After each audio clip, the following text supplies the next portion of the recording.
भारताची civic sense म्हटलं की एक मोठा जोरदार विषय आहे. सगळीकडे आपण चर्चेत असतो भारतीय लोक सिव्हिक सेन्सबद्दल. आता एक जबरदस्त व्हिडिओ व्हायरल होतोय.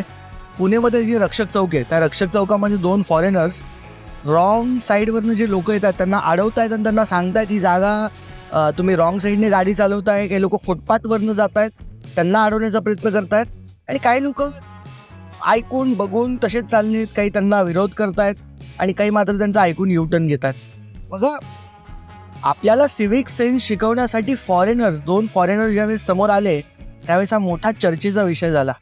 ऑफिसेसमध्ये बऱ्याचदा असंच होतं, एखादी रॉंग प्रोसेस, काहीतरी चुकीचे रूल्स आणि आपले जे पॅटर्न्स असतात ते आपण बऱ्याचदा फॉलो करत असतो.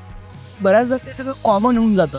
सगळेच करताय, सगळेच ऑफिसमध्ये तसंच वागताय, त्यामुळे कुणाला काही नवल वाटत नाही. सगळ्यांना कळतं की चुकतंय, बरोबर नाही, चालू असतं. अशा वेळेस आउटसाइडर माइंडसेट आणणं फार गरजेचं आहे.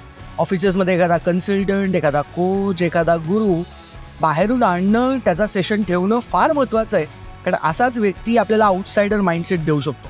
बऱ्याचदा त्याच वातावरणात राहून आपल्याला कळतंय पण वळत नाही, अशी काहीतरी परिस्थिती होत असते.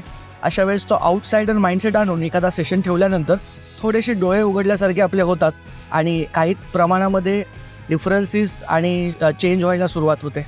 तुम्हाला काय वाटतं, जरा कमेंटमध्ये मला सांगा.